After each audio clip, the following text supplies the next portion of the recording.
नमस्कार प्रिय विद्यार्थियों। आज हम पढ़ेंगे क्रिया विशेषण। इसके पिछली वीडियो में हम संज्ञा, सर्वनाम, क्रिया और विशेषण का क्रमबद्ध तरीके से अध्ययन कर चुके हैं। और यदि आपको पिछली वीडियो देखनी है तो नीचे डिस्क्रिप्शन में लिंक दिए गए हैं, आप उन पर क्लिक करके पिछली सारी वीडियो देख सकते हैं। बेल आइकन को प्रेस करने से आपके तुरंत जो है वीडियो मुख्य पृष्ठ पर शो होगी, इसलिए सबसे पहले हमारी वीडियो देखने के लिए आप बेल आइकन को प्रेस करें। तो आज हमारा टॉपिक है, आज का प्रकरण है क्रिया विशेषण। अब ध्यान देना, शब्द से ही पता चल रहा है क्रिया विशेषण अर्थात क्रिया की विशेषता बताने वाले शब्द क्रिया विशेषण कहलाते हैं। परिभाषा ध्यान से सुनना चाहिए। क्रिया की विशेषता बताने वाले शब्द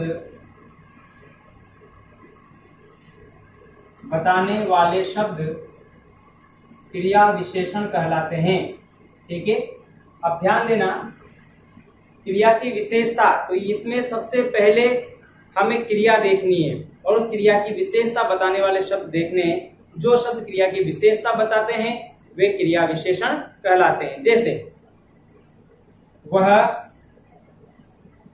धीरे धीरे लिखता है, वह धीरे धीरे लिखता है। अब ध्यान देना, इस वाक्य में हमें क्रिया देखनी है, क्या है? लिखता है। अब कैसे लिखता है? धीरे धीरे। तो लिखता क्रिया की विशेषता बताई गई है, कैसे लिखता है? धीरे धीरे लिखता है। तो धीरे धीरे शब्द क्या हो गया? क्रिया विशेषण। ठीक है, मैं जल्दी जल्दी बोलता हूं, मैं जल्दी जल्दी बोलता हूं। अब ध्यान देना, मैं कैसे बोलता हूं? जल्दी जल्दी। तो ये जल्दी जल्दी जो शब्द है ये क्या हो जाएगा? क्रिया विशेषण हो जाएगा। बहुत ही आसान है, बहुत ही आसान प्रकरण है। अब देखना, ये एक शब्द भी आ सकता है, वो धीरे चलता है, वो जल्दी बोलता है। एक भी आ सकता है और शब्द की पुनरावृत्ति भी हो सकती है। ठीक है ना? राधिका ज्यादा बोलती है, राधिका ज्यादा बोलती है।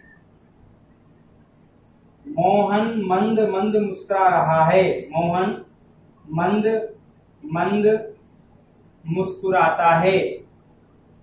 ध्यान देना, कैसे मुस्कुराता है? मंद मंद। राधिका कितनी बोलती है? ज्यादा बोलती है। तो ये सभी शब्द क्या हो जाएंगे मित्रों? क्रिया विशेषण हो जाएंगे। अब देखिए आगे और उदाहरण देखते हैं हम। यहां पर अगला उदाहरण में लिख रहा हूं आपके सामने। मेहमान मेहमान आज आएंगे। मेहमान कब आएंगे? आज आएंगे। ठीक है, तो ये समय को बता रहा है, तो इसे हम कालवाचक क्रिया विशेषण कहेंगे। ठीक है ना? समय संबंधी विशेषता बताने वाले शब्द क्या हो जाएंगे? कालवाचक हो जाएंगे। ठीक है ना? चोर चोर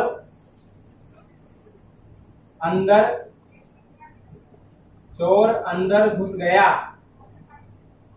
चोर कहाँ घुस गया? अंदर घुस गया। तो ये स्थान संबंधी विशेषता बताई जा रही है, तो ये स्थानवाचक क्रिया विशेषण हो जाएंगे। चोर अंदर घुस गया, तो ये अंदर स्थान है। आज आएंगे ये समय है, तो समय को हिंदी में काल कहा जाता है, तो कालवाचक क्रिया विशेषण हो जाएगा। ठीक है, और देखिए अगला उदाहरण है चौकीदार बाहर बैठा है। चौकीदार बाहर बैठा है। कहाँ बैठा है? बाहर। तो ये हो जाएगा स्थानवाचक क्रिया विशेषण। तो ये बहुत ही आसान है। अब हम पढ़ते हैं इनको विस्तार पूर्वक। तो आपको मैंने दो भेद तो बता दिए हैं। वैसे क्रिया विशेषण के 4 भेद होते हैं: रीतिवाचक, परिमाणवाचक, स्थानवाचक और कालवाचक। ध्यान देना, क्रिया विशेषण के 4 भेद होते हैं। और वो 4 भेद कौन कौन से हैं? 4 भेद कौन कौन से हैं? पहला तो है रीतिवाचक, दूसरा है स्थानवाचक, तीसरा है परिमाणवाचक, परिणाम नहीं परिमाण, परिमाणवाचक, और चौथा है कालवाचक। यदि आपको एक ही सूत्र में याद करना है तो एक सूत्र लिख देता हूं मैं यहां पर, रिश्ता पक्का। हालांकि यहाँ रिश्ता आता है रिश्ता, लेकिन मैंने लिखा है यहाँ पर रिश्ता पक्का, केवल समझने के लिए लिखा है मित्रों।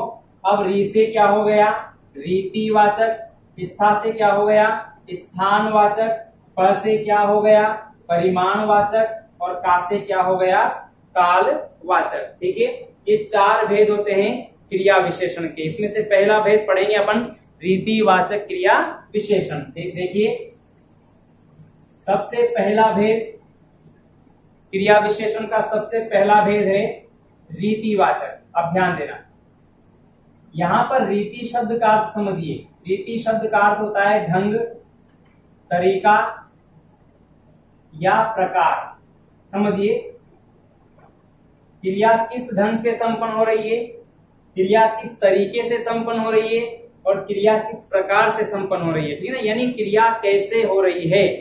यदि हम वाक्य में प्रयुक्त क्रिया के पहले कैसे शब्द लगाकर प्रश्न करें तो जो जवाब आएगा वो रीतिवाचक क्रिया विशेषण का होगा। ध्यान देना, जैसे राधिका जल्दी जल्दी चलती है। कैसे चलती है, जल्दी जल्दी। वह धीरे धीरे लिखता है। कैसे लिखता है, धीरे धीरे। वह मंद मंद मुस्कुरा रहा है। कैसे मुस्कुरा रहा है, मंद मंद। उछलता हुआ बंदर आया, या बंदर उछलता हुआ आया। बंदर कैसे आया, उछलता हुआ। वह लेटकर पढ़ता है। वह कैसे पढ़ता है, लेटकर। वह घूम घूम कर खाता है। वह कैसे खाता है, घूम घूम कर। तो कैसे से प्रश्न करने पर जो जवाब आएगा वो जवाब किसका होगा, रीतिवाचक का होगा। क्रिया कैसे हो रही है, इस बात का जवाब मिलेगा हमें रीतिवाचक में। ठीक है, तो ध्यान देना। एक उदाहरण जो मैंने लिखा था, मुझे अचानक सांप दिखाई दिया। मुझे अचानक सांप दिखाई दिया। अब ध्यान देना, सांप कैसे दिखाई दिया, अचानक। ये कोई जरूरी नहीं है कि क्रिया विशेषण ठीक क्रिया के पहले ही आए। क्रिया विशेषण शब्द कहीं भी आ सकते हैं। ठीक है, बस हमें कैसे लगाकर प्रश्न करना है, क्रिया के साथ में। कैसे दिखाई दिया, अचानक दिखाई दिया। ठीक है ना। अगला उदाहरण लिखा मैंने यहां पर, वह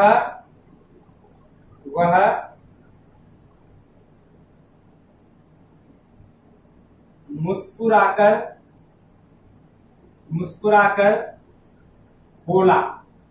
तो ये बोलना क्रिया हो गई। वह कैसे बोला, मुस्कुराकर बोला। ठीक है, बोलने का तरीका क्या है, मुस्कुराकर।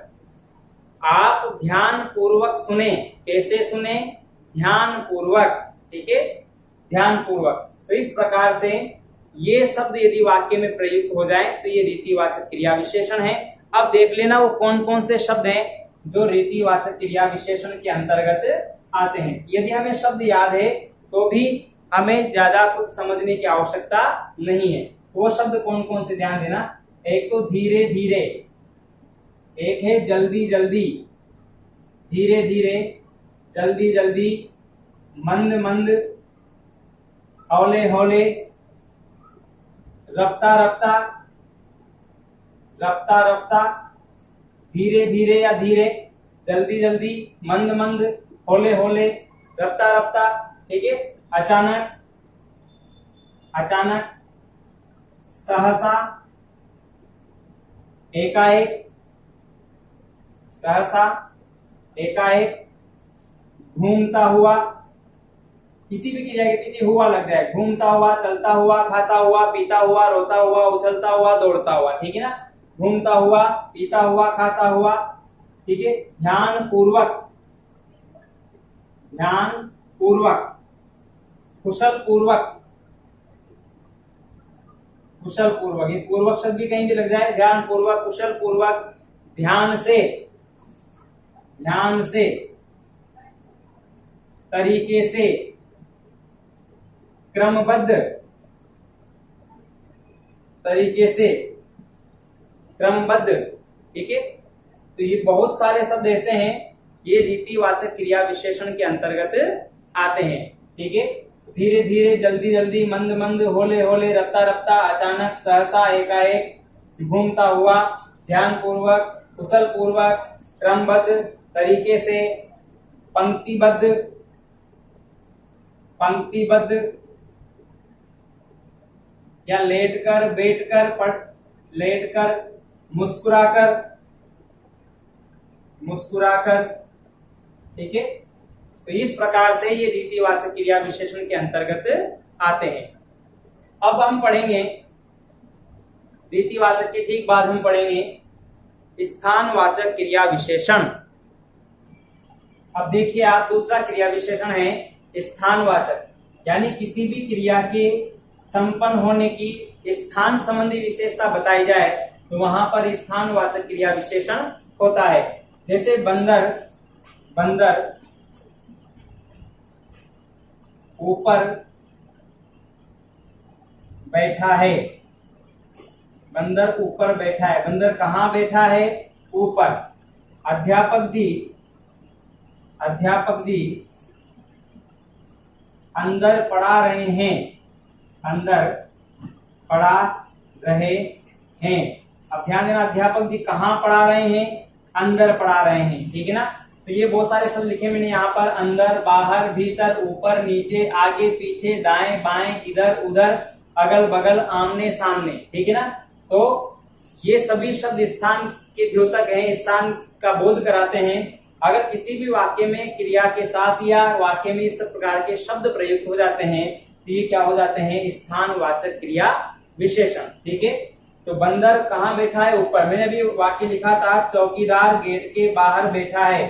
चौकीदार बाहर बैठा है। चौकीदार बाहर बैठा है। अब ध्यान देना, यदि मैं कहता कि चौकीदार गेट के या दरवाजे के बाहर बैठा है, अगर के शब्द लग जाता है तो ये संबंध वाचक जो है अव्यय हो जाते हैं। जब हम अव्यय पढ़ेंगे तब इस प्रकार की बात करेंगे। तो के, अगर इन सभी शब्दों के आगे के आ जाए, के बाहर, के अंदर, के भीतर, के ऊपर, के नीचे, तो ये संबंध बोधक अव्यय कहलाते हैं। जब भी संबंध बोधक अव्यय की वीडियो बनाएंगे तब आपको ये सारी बात समझ आ जाएगी। के आगे, के पीछे, के ऊपर, के नीचे, के दाएं, के बाएं, अगर के आगे लग जाता है तो संबंध बोधक अव्यय हो जाते हैं। ठीक है, तो ये हो गया हमारे स्थानवाचक क्रिया विशेषण। जैसे मैंने कहा कि बच्चा अंदर बैठा हुआ है, बच्चा अंदर खेल रहा है, बच्चे ऊपर खेल रहे हैं। ठीक है ना, वह पीछे बैठा है। वह पीछे बैठा है। कहाँ बैठा है? पीछे बैठा है। इस प्रकार से पीछे बैठा है, आगे बैठा है, ऊपर बैठा है, नीचे बैठा है, दाएं बैठा है, बाएं बैठा है, इधर गया है, उधर गया है। तो ये जितने भी शब्द मैंने बोले हैं ये क्रिया की स्थान संबंधी विशेषता बता रहे हैं मित्रों, इसलिए क्या हो जाएंगे? स्थानवाचक क्रिया विशेषण। अगला क्रिया विशेषण हम पढ़ेंगे वो है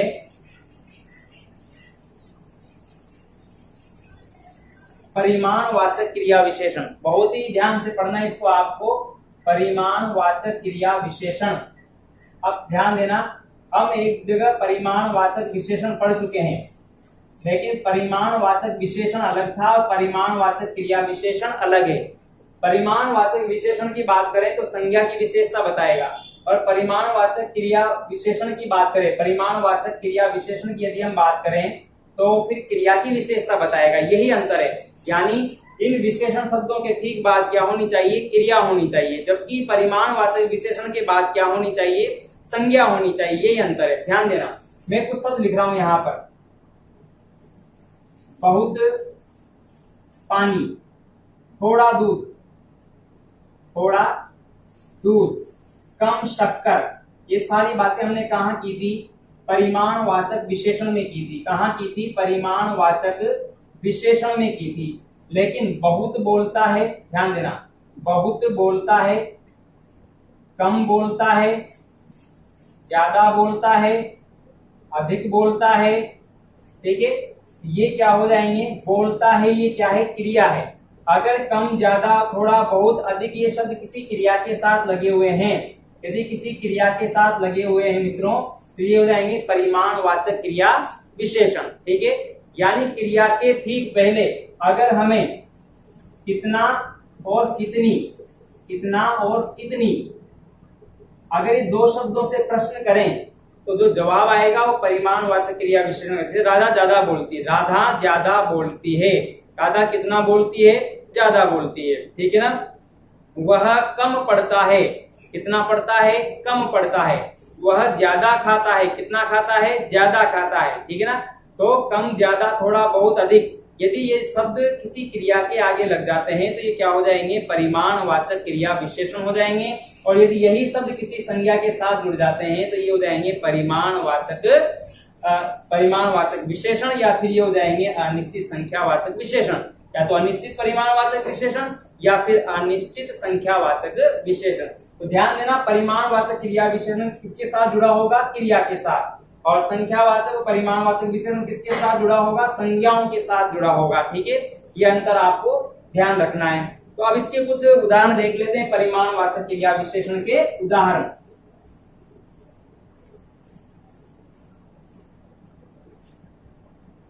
वकील को बहुत बोलना पड़ता है, बहुत बोलना पड़ता है। अब बताओ, वकील को कितना बोलना पड़ता है, वकील को कितना बोलना पड़ता है, बहुत बोलना पड़ता है, ठीक है ना। मोहिनी तो अधिक सोती है, अधिक सोती है, कितनी सोती है, अधिक।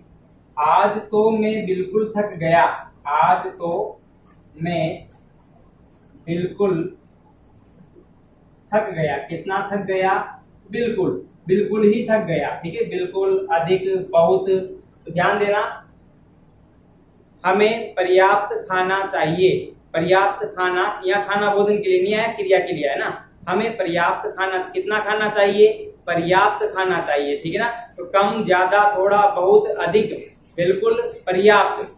अगर ये शब्द किसी क्रिया के साथ आ रहे हैं या किसी क्रिया की विशेषता बता रहे हैं तो ये हो जाएंगे परिमाणवाचक क्रिया विशेषण। और क्रिया के ठीक पहले कितना और कितनी शब्द अगर लगाकर हम प्रश्न करते हैं तो जो जवाब आएगा परिमाणवाचक क्रिया विशेषण का आएगा।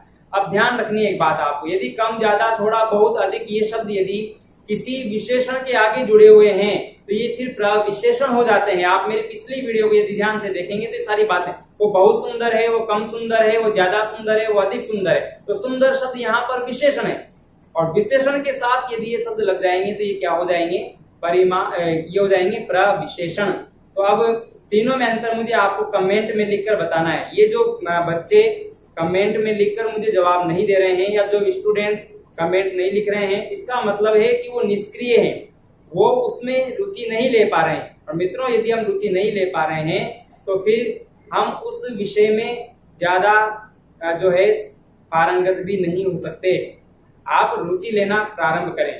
यदि कोई प्रश्न किया जा रहा है तो उसका जवाब दें, कमेंट में लिखें। तो अब मुझे बताना कि अगर कम, ज्यादा, थोड़ा, बहुत, अधिक शब्द प्रविशेषण कब होगा और ये परिमाणवाचक या संख्यावाचक विशेषण कब होगा और ये क्रिया विशेषण कब होगा, ठीक है।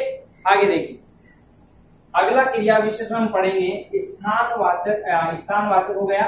अब हम पढ़ेंगे कालवाचक क्रिया विशेषण। तो ध्यान देना, परिमाणवाचक विशेषण कौन कौन से जाएंगे, कम, ज्यादा, थोड़ा, बहुत, पर्याप्त, अधिक, बिल्कुल।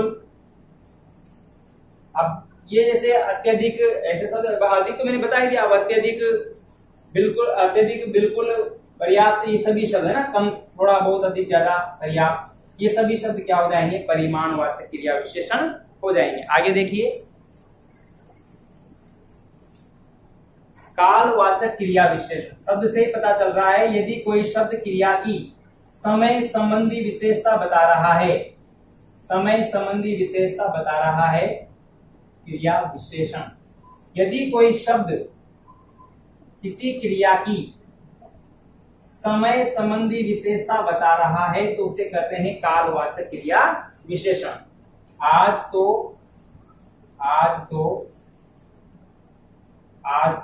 वर्षा होगी, आज तो वर्षा होगी। बताओ कब होगी वर्षा, आज। तुम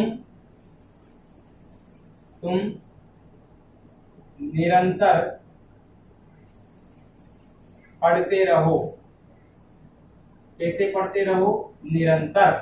ये निरंतर है लगातार, ये भी समय का द्योतक है, ठीक है ना। निरंतर। कल सुबह 12 आऊंगा। कल सुबह 12 आऊंगा। कब आऊंगा? सुबह। अब ध्यान देना, यहाँ आपको कब शब्द से प्रश्न करना है। कब? वर्षा कब होगी?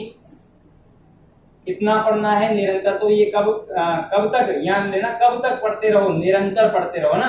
12 कब आऊंगा? सुबह आऊंगा। तो ध्यान देना, ये सभी शब्द क्या हो जाएंगे? हमारे कालवाचक क्रिया विशेषण हो जाएंगे। अब कालवाचक क्रिया विशेषण कौन कौन सा है, कौन कौन से शब्द इसमें आ सकते हैं, वो शब्द देखिए आप। वो शब्द हैं आज, कल, परसों, आज, कल, परसों, सुबह, शाम, रात भर, दिन भर, निरंतर, लगातार। हालांकि निरंतर लगातार पर्यायवाची तो हैं। आज, कल, परसों, सुबह, शाम, रात भर, दिन भर, निरंतर, लगातार, अभी अभी, अभी अभी गया है, यानी ज्यादा समय नहीं, अभी अभी, कभी कभी, कभी कभी, जब, तब, अब, जब, तब, कब, प्रतिदिन, प्रतिदिन, रोज, हर रोज, सुबह, सुबह सुबह, ठीक है ना। तो इस प्रकार से दोपहर, मध्याह्न, पूर्वाह्न, अपराह्न, ठीक है ना। तो सायंकाल, इस प्रकार से जितने भी शब्द हैं ये जो है समय की संबंधी विशेषता बताते हैं, इसलिए क्या हो जाएंगे? कालवाचक क्रिया विशेषण हो जाएंगे। ठीक है मित्रों, तो ये थे हमारे क्रिया विशेषण, बहुत ही आसान है। अब इसमें ध्यान रखना है, अगर हम किसी क्रिया के पहले कैसे से प्रश्न करते हैं तो क्या हो जाएगा? रीतिवाचक। किसी क्रिया के पहले यदि कहां से प्रश्न करते हैं तो क्या हो जाएगा? स्थानवाचक। और किसी क्रिया के पहले कितना और कितनी जोड़कर प्रश्न करते हैं तो परिमाणवाचक। और किसी क्रिया के पहले कब जोड़कर प्रश्न करते हैं तो कालवाचक क्रिया विशेषण हो जाएगा। विशेषता हमेशा क्रिया की बताएगा, यही क्रिया विशेषण है। तो इस वीडियो के लिए और आज के लिए इतना ही। धन्यवाद।